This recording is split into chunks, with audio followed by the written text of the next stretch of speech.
7 World War II aircraft vanished so completely, they may as well have fallen off the planet. And one of them sat almost perfectly preserved in open desert for decades, until a random survey team spotted it like a time capsule. Because these aren't just wrecks. They're frozen decisions, last-second landings, missing pilots, and machines built for survival. That got swallowed by the Earth. And once a hidden aircraft is found, the clock starts. Souvenir hunters, weather, corrosion. History can disappear twice. In this video, we're counting down 7 rare WWII aircraft that stayed hidden for decades, under sand, ice, and water, and the incredible chain of events that finally exposed them. We're pulling from documented recoveries, museum notes, and verified reports of where these aircraft were found and what condition they were in. So you can follow the trail like an investigator, not a rumor. Before we dive in, if you love lost aviation mysteries, tap like, and subscribe so you don't miss the next deep dive here on vintage aviation. And drop a comment with "Hidden for Decades" if you're here for the unearthed stories, not the recycled ones.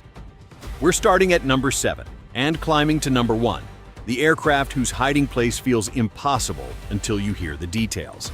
Stay to the end, because the final reveal answers one question. How can something the size of an airplane vanish and then come back? Number 7, the Desert Time Capsule, Curtiss P-40 Kitty Hawk ET-574. Number 7 is a Curtiss P-40 Kitty Hawk, a bruiser of a fighter with that unmistakable shark mouth attitude. Except this one wasn't found in a museum. It was found where no aircraft should survive, deep in the Egyptian desert. Picture the North African campaign. Brutal heat, long distances, sand that gets into everything, and navigation that can go wrong in seconds. If you go down out there, there's no forest to hide you, just emptiness. Which sounds like it would make a crash easy to find. But the desert plays a different trick. It can erase tracks, swallow metal, and preserve a wreck like it's sealed in a dry vault. In 2012, a team working in a remote stretch of Egypt's western desert reportedly came across a sand-blasted but astonishingly intact Kitty Hawk wreck. Markings and the serial were used to identify it as a T-574, linked in reporting to RAF operations in North Africa. This is the part that messes with your brain. The plane wasn't rediscovered as a pile of scrap.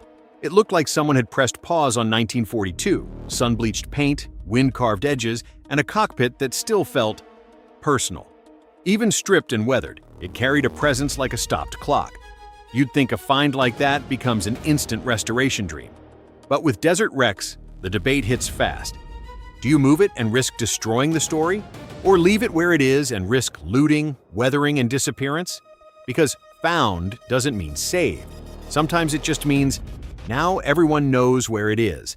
And that leads to the next aircraft, because sand preserves in one way, but water preserves in another. At number 6, we're going underwater, where a WWII aircraft sat in darkness so long it became part of the seafloor. If you discovered a WWII aircraft in the desert tomorrow, would you want it recovered and restored, or left in place as a historical time capsule, and why? So that was number 7, the Desert Time Capsule. Now we move to a hiding place that doesn't just cover an airplane, it entombs it. Number 6, Glacier Girl, Lockheed P-38. Lightning, buried under Greenland ice. The Hook, ice as a vault. Number 6 didn't disappear into jungle or ocean. It disappeared into a moving continent of ice and stayed there for over 50 years, crushed under layer after layer of snow that turned into glacier. The Lockheed P-38. Lightning is one of the most recognizable fighters of WWII's crew. Twin booms, central cockpit, and speed that made it deadly at altitude. But Glacier Girl isn't famous because of a dogfight. She's famous because she became the most dramatic lost and found restoration story in aviation history. On July 15, 1942, during a ferry operation across the North Atlantic, a group later known as the Lost Squadron ran into poor weather and limited visibility. With fuel and options shrinking, the aircraft made emergency landings on the Greenland ice field. The crews were rescued, but the planes were left behind. Here's the part that feels impossible. The planes didn't just sit on the surface. Greenland kept working. Snow piled up. Pressure turned it into dense ice. Over the decades, Glacier Girl ended up buried under hundreds of feet, reported around 268 feet, like a fighter sealed inside a slow-moving freezer. By the time recovery teams went after her, she wasn't diggable. She was excavation-level buried. And yet, after repeated efforts, the aircraft was ultimately pulled out piece by piece in 1992, then rebuilt into a restored P-38 that could fly again. The twist: what the ice gives and what it takes. People assume ice preserves perfectly. It can, but it also destroys slowly. Pressure, moisture, temperature cycles, and years of stress can warp metal and ruin systems. So every saved part is a victory, and every missing part becomes a decision: restore for flight or preserve as found.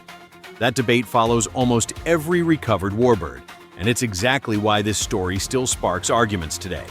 Now, if ice hides by burying, the next hiding place hides by swallowing. Because number 5 didn't sink into the sea, it sank into a swamp so remote it basically became a legend. And if you're into these aviation mysteries, you'll feel right at home here on Vintage Aviation. Number 5. Swamp Ghost. Boeing B-17E Flying Fortress, lost in a Papua New Guinea swamp. What it is, why it's rare. Number 5 is a B-17E Flying Fortress, an early war variant from a time when America was still learning, fast, what the air war would demand. This particular aircraft became known as the Swamp Ghost because it sat hidden in the wild for decades like something out of a war story myth. How it disappeared: combat, fuel, and no place to land. On February 23, 1942, after a mission that involved attacking Japanese positions and being intercepted, the aircraft ran out of fuel and made a forced landing in the Agayambo Swamp area of Papua New Guinea. The crew survived, then had to make an exhausting trek out through harsh terrain. The bomber stayed behind. Why a swamp can preserve a giant bomber? A swamp is like nature's storage unit, except it charges interest in rust. Mud can cover an aircraft and reduce oxygen exposure in places, slowing some decay, while humidity, plants, and acidic water attack it from every angle. So when something like a B-17 survives at all in that environment, it feels unreal. Rediscovery: the legend becomes real. The Swamp Ghost was rediscovered in 1972, still sitting out there in the remote swamp. Enough time had passed that we felt like another world. The long road to found actually meaning recovered. And here's a crucial point for this whole video. Discovery isn't the end of the story. It's the beginning of a new fight. Logistics, permissions, money, equipment, weather, politics. In the Swamp Ghost's case, salvage efforts and plans stretched for years. The aircraft was eventually salvaged, and by 2010, it had been shipped to the United States, where museum restoration work could finally begin in earnest. Some people feel a wreck should remain where it lies, because location is part of the artifact. Others argue that leaving it means losing it to time, looters, or the environment. The Swamp Ghost forces the question: if nature hid it, do we have the right to unhide it? Next up at number 4. We're staying in the WWII bomber world, but the hiding place changes again. Because this time, the aircraft wasn't swallowed by swamp or ice. It was abandoned, quietly, until history nearly forgot it existed. Which is more haunting to you: an aircraft buried under ice for 50+ years, or a bomber slowly sinking into a swamp for decades? And why? We've gone from desert to ice to swamp. Now at number 4, we're back to the desert. But this time the mystery isn't just where the aircraft was, it's what the discovery revealed about the crew. Number 4. B-24D Lady Be Good, the bomber the desert kept quiet. What it is: number 4 is a consolidated B-24D Liberator, the long-range heavy bomber built to go far, carry a lot, and come home battered. This one was nicknamed Lady Be Good, and for years it was a ghost story with no ending. The moment it vanished, mission most, how does this happen? On April 4, 1943, Lady Be Good took off from a base near Benghazi, Libya, on a bombing mission toward Naples, Italy. Weather and navigation issues turned the return into a nightmare. Darkness, sandstorm conditions, confusion about position. Somewhere in that chaos, the aircraft didn't make it back, and the desert swallowed the evidence. Here's what people get wrong about deserts: they're not empty, they're huge. An aircraft can go down hundreds of miles from expected routes, and without a clear signal or witness, it becomes a needle dropped into an ocean of sand. The rediscovery, the time capsule moment. Then, November 9, 1958, an oil exploration team reportedly spotted wreckage deep inland in the Libyan desert. When investigators reached it in 1959, they identified the aircraft as the missing B-24, Lady Be Good. And the condition was eerie. The desert had preserved parts of the bomber far better than anyone expected. The twist, the find gets darker. But the plane wasn't the whole story. The question that hit hard was, where was the crew? Searches continued, and in 1960, the remains of 8 crew members were recovered in the desert, spread across staggering distances, evidence of a desperate attempt to walk to safety. One crew member was never found. This is why Lady Be Good still punches people in the gut. The aircraft is the headline, but the human story is the gravity. And now, we flip the hiding place completely. Because at number 3, the aircraft didn't vanish into sand. It vanished into moving, shifting underwater dunes that bury and unbury wrecks like the sea is breathing. Number 3, Dornier. WWII flying pencil, buried under the Goodwin Sands. Since 1940, what it is, rare factor up front. Number 3 is a Dornier Do-17, the Luftwaffe bomber nicknamed the Flying Pencil because of its slim fuselage. And this one matters because it's been described by the RAF Museum as the only known example of its kind to survive in anything like complete form, because it spent decades hidden underwater. During the Battle of Britain era, this aircraft was lost on Monday, August 26, 1940, after it ended up on the Goodwin Sands off the coast of Kent. The sands are notorious, shifting, deceptive, and perfectly designed to conceal wrecks. Why it stayed hidden for decades? The sea's camouflage. Here's the trick of the Goodwin Sands. They don't just hold wrecks, they rearrange them. A storm can expose something for a short window, then bury it again like it never existed. The RAF Museum led a landmark recovery effort in 2013, working against tides and rough weather to lift the Dornier from the seabed for conservation and restoration.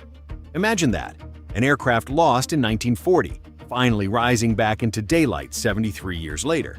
When an aircraft comes out of saltwater, it doesn't come out ready. It comes out fragile, like a soaked artifact that can collapse under its own weight if mishandled. So the recovery is dramatic. But the real war is the slow, careful conservation that follows. Now, if number 3 is the sea giving back what it stole, number 2 is even stranger, because it involves an aircraft that stayed hidden not just by nature, but by isolation so extreme that almost nobody could reach it. And if these found footage histories are your thing, you'll want to stick with vintage aviation for what's coming next. Which discovery feels more unreal to you? Lady Be Good, because of what the crew endured, or the Dornier, because it resurfaced after 73 years underwater? And if you could preserve only one, which would you choose? We've seen aircraft hidden by sand, ice, swamp, and shifting seafloor. Now we're down to the final 2, and these are the ones that feel the most impossible to lose, and the most emotional to recover. Number 2, Focke-Wulf WWII White A, the fighter that slept inside a forest. Number 2 is a Focke-Wulf FW-190, one of the Luftwaffe's most feared fighters, compact, aggressive, and brutally effective. But this one wasn't found in a hangar or a warehouse. It was found where history gets swallowed quietly, deep in a forest, where time grows over everything. How it vanished, the small failure, huge consequence beat.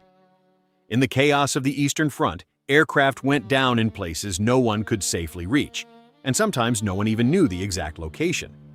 According to surviving airframe histories, this particular FW-190A5 crash landed in July 1943 near what's now the St. Petersburg region, and then basically disappeared into the landscape.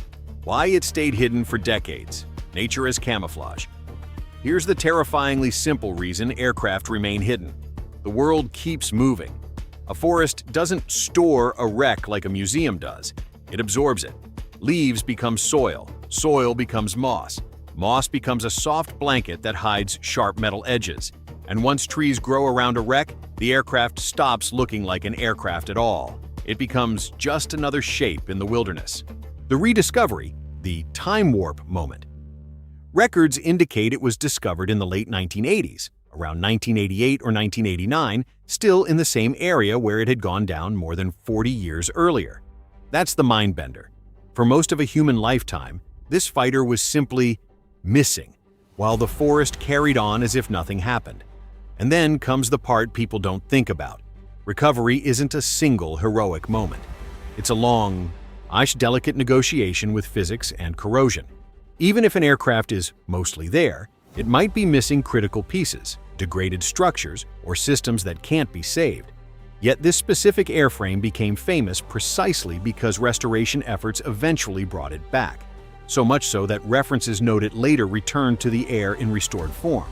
So, number 2 is nature hiding a fighter until humans refuse to let it be forgotten.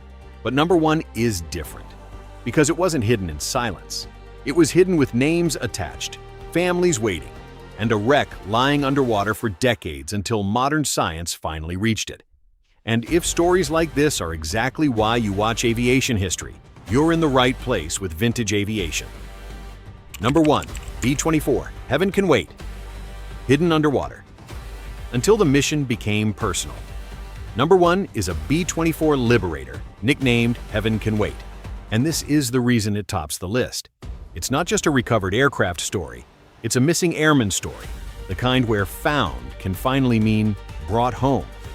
In March 1944, Heaven Can Wait went down off Hansa Bay near Papua New Guinea, with 11 souls on board, according to U.S. Air Force reporting. When a bomber hits the ocean, the sea doesn't leave a neat crash site. It scatters evidence, swallows wreckage, and turns certainty into rumor. Why it stayed hidden for decades, the ocean's erase button. Underwater, time doesn't pass the way it does on land. A wreck can lie beyond the reach of casual divers, covered by silt and marine growth, changing shape as currents shift. And the deeper it is, the more it becomes a world of darkness, where you can swim right over history and never know it's there. The rediscovery, modern teams, modern tools. In 2017, the nonprofit Project Recover announced that the B-24 had been found and documented underwater in Hansa Bay, turning a WWII disappearance into a real mapped location again. That matters because a location is a doorway. Once you know where it is, you can plan how to approach it, carefully, respectfully, scientifically. Finding the aircraft was only the beginning. What followed, reported by multiple outlets, was a painstaking effort involving advanced diving operations and forensic work tied to DPAA recovery missions. And when remains can finally be identified, it changes everything. Suddenly the story isn't a bomber wreck, it's a crew, with families, photos, unfinished lives, finally getting an answer after generations of waiting. This is why hidden aircraft stories hit so hard. Because every time a lost WWII plane is found, we're not just recovering aluminum and rivets. We're recovering context, the last minutes, the decisions, the courage, the cost. And sometimes, if we're lucky, we're recovering something even rarer than the aircraft itself: closure. If you made it to number 1, you're our kind of viewer. Like, subscribe, and stick with Vintage Aviation, because the next video goes even deeper into the stories hiding behind the metal. And comment, hidden for decades. If you want a part 2, because there are more aircraft out there that history hasn't finished revealing. Out of all 7, which aircraft's hiding place shocked you the most? Desert, ice, swamp, seabed, forest, or deep ocean? And if you could visit only one of these recoveries in person, which would it be?